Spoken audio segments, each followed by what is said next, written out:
The Agenda in the Summer with Nam Kiwanuka is made possible through generous philanthropic contributions from viewers like you. Thank you for supporting TVO's journalism. What do we owe one another? It's a continuing theme in literature and in life. I'm Nam Kiwanuka. Tonight, we return to a conversation about debt with writer Margaret Atwood, whose narratives and nonfiction works have been influencing readers around the world for more than a half a century.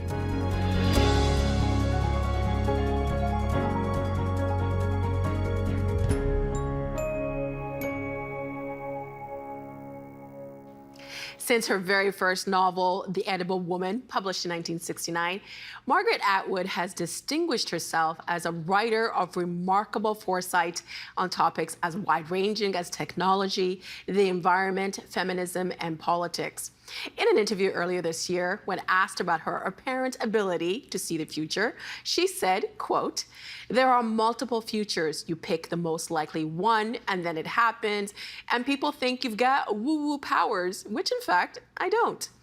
Her novel, The Handmaid's Tale, first published to great acclaim in the mid-1980s, is now an Emmy Award-winning television program that's introduced a whole new generation to her work.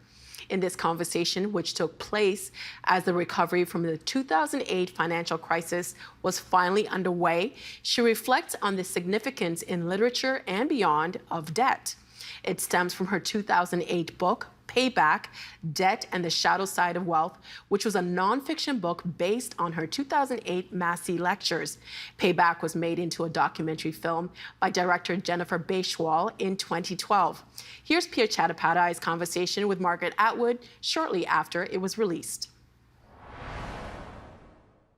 We are going to spend the next half hour talking about debt, which you wrote extensively in 2008 in Payback, and it's now being made into a film. When I think of debt, I think when most people think of debt, we think of money, we think of the financial crisis, but you say that debt is about so much more than that, and at the core of all that, it's a mental construct. What do you mean by that? All right, debt is a social interaction, which takes two at a minimum. So it takes somebody who lends and somebody who borrows. But the kinds of things that they can lend and borrow are very numerous, and people don't usually think about those. If you go all the way back to chimpanzees, lend and pay back scratches. And they keep track, so it's literally true. If you scratch my back, I'll scratch yours, and I'm keeping count. I remember that you owe me this back scratch. And just as in human hierarchical societies, those at the top get more back scratches than those at the bottom, but there is a trade going on. And debt is really built on this human propensity, which is a social thing, to trade. It is not unique to human beings. Other social animals of some kinds do it as well. But in order to have a society of any kind, there has to be glue holding it together, and lending and paying back is part of that glue. I want to focus in on one part of your book, which is debt as a motif in literature. And you make the case that, you know, all of us, when we think of Victorian literature, we think of the great and fallen romance, the love stories of it. But you say it's really, at its core, about money. So generally, how are these novels about money? Okay, there's a substructure of money in all of them because they are realistic novels. That is, they're not about dragons on another planet. And because they're realistic novels and the people are situated in societies, they have to have a means of support. So who's paying the bills? Where do they get the money that they're paying the bills with? How do they lose the money and find themselves in an indebted position, which is a very 19th century plot? And how do they eventually either bail themselves out of that or not? And how do such things in fact spiral down into tragedy, which is one form of literature, or how do they climb the stairs back into comedy happy endings and Elizabeth getting married to Mr. Darcy. So how does all of that work? Yes, so there's always, look at any one of them and you're going to find somewhere in the novel an explanation of how they're supporting themselves. Okay, so let's take a look at Wuthering Heights. Think of Heathcliff and Cathy, great romance, love affair, but you say it's one of those stories that's really about money. Why does Cathy marry Linton and not Heathcliff? Why? You're going to Does tell she me. love him more? No. Does Heathcliff have any money at the time when Cathy makes that decision? No. So she marries Linton because he's got the house and the fortune. Heathcliff goes off in despair and somehow makes a lot of money. How does he do that? Probably the same way the great Gatsby does in somewhat illicit enterprises. He comes back really quite a lot richer than he went away. We're not sure how he did it, but he did it. And then he proceeds to do the owner of Wuthering Heights out of that person's house and estate. And he does it through money. Gets him drunk, gets him involved in gambling, takes pledges for the gambling debts, and ends up owning the house. Then he goes after Cathy again. You're making it sound all so callous and calculated. No, it's just the way things were and to a great extent are. And even John Keats, the great romantic poet, said, you know, love in a palace, it's great, but love in a hut with nothing but water and a crust, I'm sorry, it's not going to work. And if the real test case for all of that is Jane Austen, because those people are always, yes, they're thinking about, am I compatible, do I love him, all of those things, but they're also thinking about how much a year does he have, and will that be sufficient? These are works of fiction, but what did it say about the time in which they're written, the 19th century, the real? It was very accurate, and you read any social commentator of that time, and they're talking about the money market in marriages. So Sense and Sensibility, he really loves Mary Ann, but he can't afford to marry her if she doesn't have any money. It's like that, and that's what it was like. Dickens is another case in point, Great Expectations. Pip gets turned into a gentleman. Who paid? It's the big surprise in the book. So there is the substructure in all of those novels. Madame Bovary is a case in point. She would, in fact, have been able to carry on having adulterous affairs till the cows came home, had she not overspent. Had she not been a shopaholic, Madame Bovary would have come out of it just fine because nobody was noticing. It was when the guy turned up to collect the bills that the whole house of cards was going to come tumbling down. You mentioned Dickens and Pip and Great Expectations, but you also talk about Christmas Carol and Ebenezer Scrooge and how that reflects the public's mood or attitude about wealth at the time. You know, many of us nowadays in the 21st century are in debt, and maybe we look to Scrooge as smart. You know, his frugal nature was smart. But you say he wasn't actually that smart, that he'd actually made a pact with the devil. Oh, no. He's based on he's cognate with another story in which the guy made an actual pact with the devil. It's implied that Scrooge's affiliations are not with the angels on the Christmas cards. But the real reason why Victorian society would not have approved of him is not that he was rich. Dickens is highly tolerant of rich people, as long as they're generous. So the problem with Scrooge is the same as the problem with dragons. The dragons amass all of this wealth, and then they just sit on it. They don't cause it to circulate.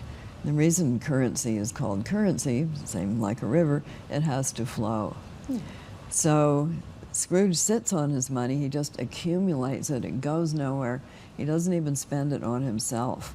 His moment of redemption is a moment of spending. He goes to the window, as we all remember quite famously, and buys a turkey, sends it to Bob Cratchit. Okay, he's actually spent some money. And then he does other acts of spending money, but not to the extent at which he bankrupts himself.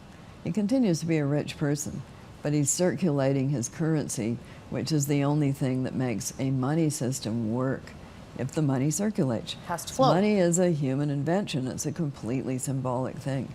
doesn't grow on trees, as we're often told. It's not a natural thing. It's something we made up. We made it up as a convenience. It allows us to trade at a distance. So it then became just so convenient that we turned it into a fetish, and we made believe that it has an existence apart from us, apart from human beings.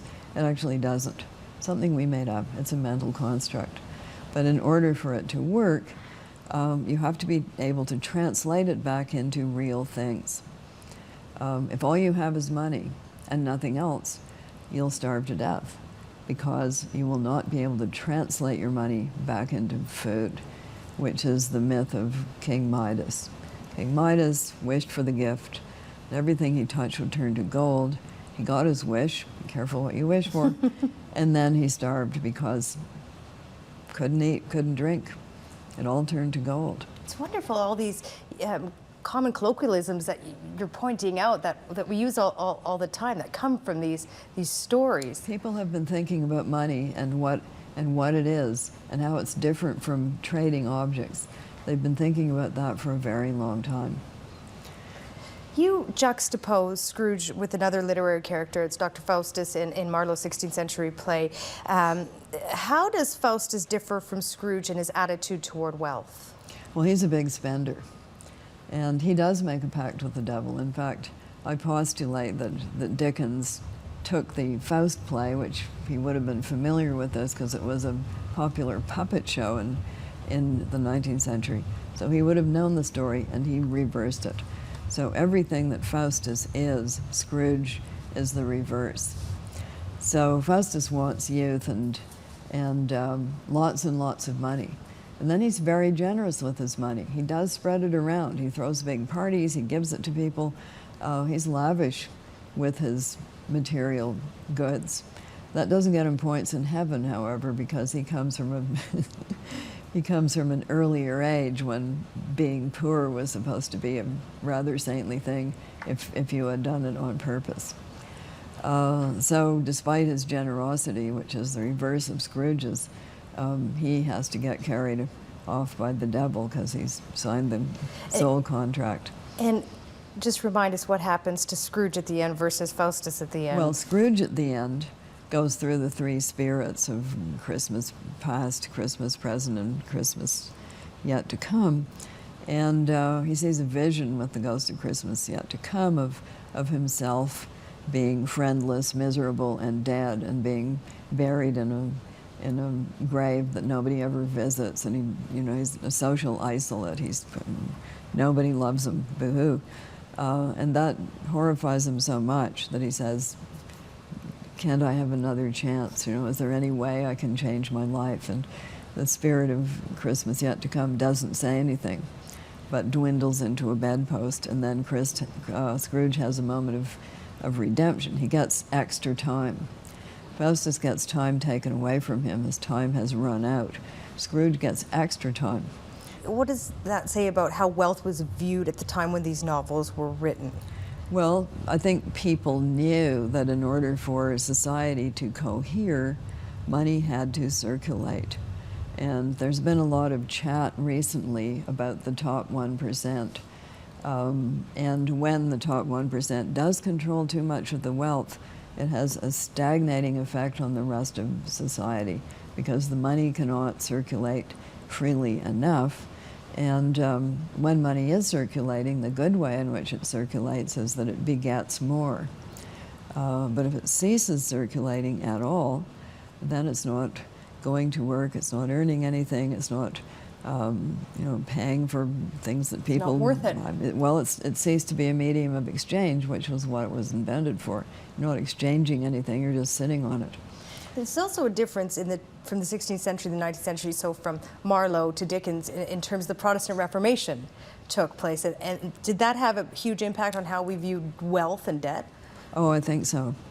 I think there was a moment in the 17th century amongst the Puritans in which a particular verse of the Bible got interpreted in a way that was different from the way it had been interpreted before. And it is this verse, "By their fruits ye shall know them." Okay, so who said that? Well, it was Jesus. What did he mean? He meant actually spiritual fruits. But if you take that to mean material fruits, fruits taken rather widely, it means rich people are good. In other words, if you're rich, you must have been favored, and therefore you're good, which is the exact opposite of how medieval times viewed such matters when Lazarus looking down upon Dives burning in hell was quite a popular subject, Lazarus having been poor on earth and Dives having been rich. So it was a flip-flop. The medieval church, of course, encouraged a certain kind of poverty. You got poor by giving your money to them. So there was someone instigated, but nevertheless, the view of wealth became quite different. And fast forward to today, to 2012, do you think authors would have been so hard on Faustus for being a big spender nowadays? Nowadays, authors. I don't think Marlowe was being hard on Faustus for being a big spender. I think having endless amounts of, it was easy for him to spend because he had the endless supply. So the point of his money is that it was infernally gained, and therefore it never ran out as long as he was alive. If you read enough fairy tales, you will encounter this theme. I read many Yes, with so the you young probably child, read many that one. fairy tales. Yes. You also took a look at debt as motif in literature. You also look at it through the lens of the female protagonist. And you talk about Vanity Fair, written 1848, I think, and the character of Becky Sharp as she works her way up the social ladder by marrying Rawdon Crawley. So what do Becky's actions reflect about the idea of owing and being owed and that relationship between husband and wife during that time? Well, Becky is an adventuress. There's a later 19th century figure written by Edith Wharton in a book called The Custom of the Country. Her name is Undine Spragg, and she really marries from man to man. Becky only marries one. Undine marries a series and does each one of them in some way and collects their money, moves on to the next. So these are adventuresses, and they marry specifically to better their own position and gain wealth, which a lot of men did too. So that's why there are all of these stories in the 19th century about the heiress whose dad is suspicious of fortune hunters. So in Vanity Fair, it's not just Becky. Amelia is about to get married to this promising young man, and her dad goes bankrupt. And the promising young man wants very much to throw her over. And his dad wants him to throw her over, but his best friend holds him to his bond of honor, and he marries her. That whole money marrying thing is very, very apparent in Vanity Fair. Now, Rawdon Crawley, she wished, once she finds out that the richer, older son wanted to marry her, she's really annoyed because she's already married the younger son. But having married him, she schemes to help him cheat and steal. And who they cheat and steal from specifically is tradesmen. So they put on a great show of having money, and we know this. We've watched pyramid scheme builders and Ponzi schemers, and they always put on a show of being wealthy, and this is what the Rawdon Crawleys do. And then tradesmen supply them on spec. You know, they send me the bill later. So they send the bill later, and it never gets paid.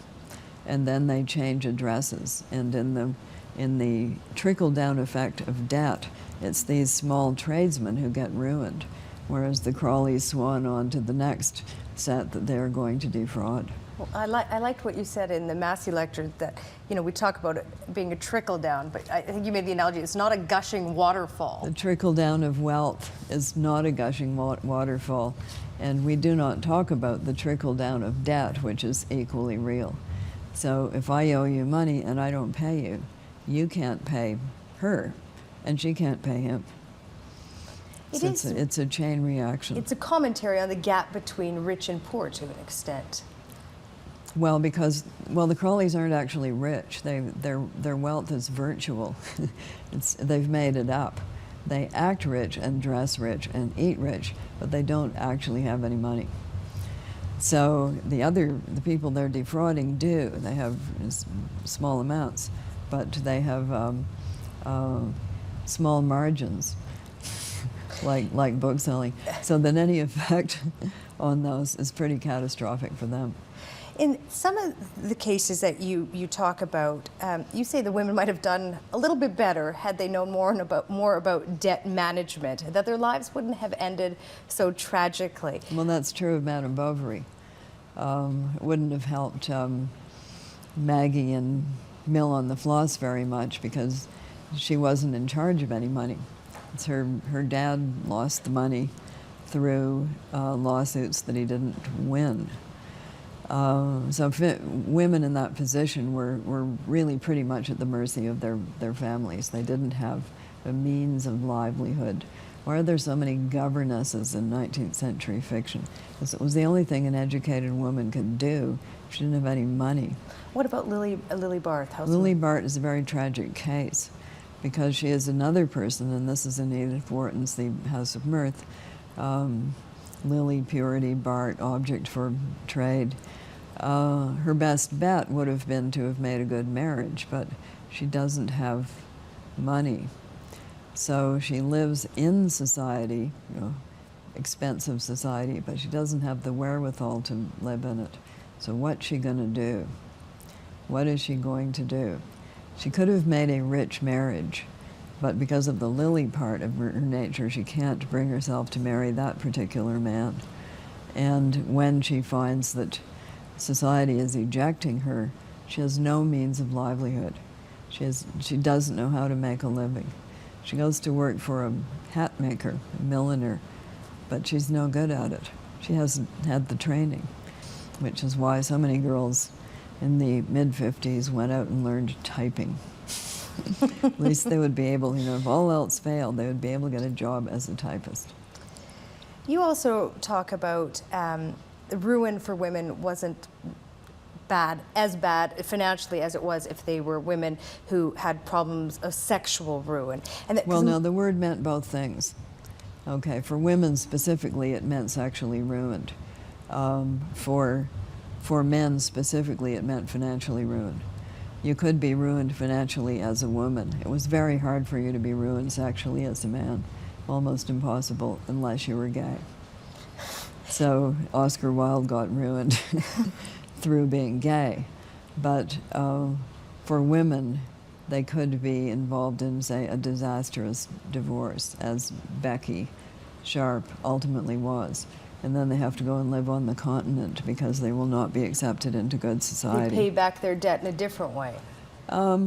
Probably never exactly gets paid back because not all debts, of course, are paid back, as we know. Over time, what factors influenced how the role of debt in fictional stories changed? Well, that's a very big question. Since when? Well, let's go from the Victorian novel, let's look forward from there. I mean, what changes did we see? Which decade would you like to pick? Well, bring us into the 20th century. The 20th century. Well, the big money novel is probably The Great Gatsby, in which the hero, Mr. Gatsby, falls in love with Daisy because she represents this amazing ideal, which includes being very rich. But she doesn't marry him. He doesn't have any money. She marries Tom. And they live inside a charmed money castle, out of which Daisy ventures to have a little fling with Gatsby. But that doesn't work out very well because he's too honorable. He gets killed in her stead. And she just retreats behind her money again. So that's one person who's dealing with it. I would say the other writer who deals with it quite a lot is E.L. Doctorow, especially in novels such as Loon Lake. What about lots and lots of money gained in dubious manners, which is one of the themes of America, of course, and what is a lot of the films, a lot of the stories, The Godfather, that's what it's about. It's about making money through criminal activities and how that society is structured. Nowadays, we're going to fast forward some more. You know, there are a lot of nonfiction books out there about debt and about managing debt and about getting out of debt. Are there novels now that are really reflecting our attitudes towards wealth in the same way that you argue that 19th century novels did? I think those novels will be written shortly by children whose parents were involved in the 2008 crash. So it's when there's a change in fortunes, and young people are involved at an impressionable age, that you later get novels written about that. For instance, Charles Dickens, his father was a Mr. Micawber type who was always running into debt, and he got put into the Marshalsea debtor's prison, which meant that young Charles was pulled out of school and sent to work in a blacking factory, which was at the age of 10, which was a very deeply impressive event for him. And his subsequent work is filled with people who have money problems, filled with criminal elements, you know, dubious characters. This was a formative event for him, and it was caused by his dad's bankruptcy. Why do you think it's important to look at the issue of debt through the lens of literature? Because it's, as I say, it's a human interaction. It's part of the stories that we tell, and to separate it from our human and social lives is to fetishize money and pretend that it has a real existence of its own, you know, separate from us. In other words, it is to make it into a god, which the last time I looked was called idolatry. So unless you see it as part of, as something human beings invented and part of human interaction, you're fetishizing it and turning it into a god. Maybe some good advice as we deal with a world economic crisis to keep these things in mind. I don't know whether it's advice, it's just kind of the way things are.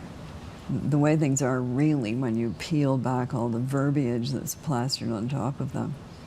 Margaret Atwood, a pleasure talking to you. Thank you for coming in today and talking with me. And thank you. And that's it for tonight's agenda in the summer. Tomorrow, we'll hear again from one of the most influential people of the 20th century, the last person to lead the Soviet Union, Mikhail Gorbachev. I'm Nam Kiwanuka. Thanks for watching TVO and for joining us online at tvo.org. And we'll see you again tomorrow. The Agenda in the Summer with Nam Kiwanuka is made possible through generous philanthropic contributions from viewers like you. Thank you for supporting TVO's journalism.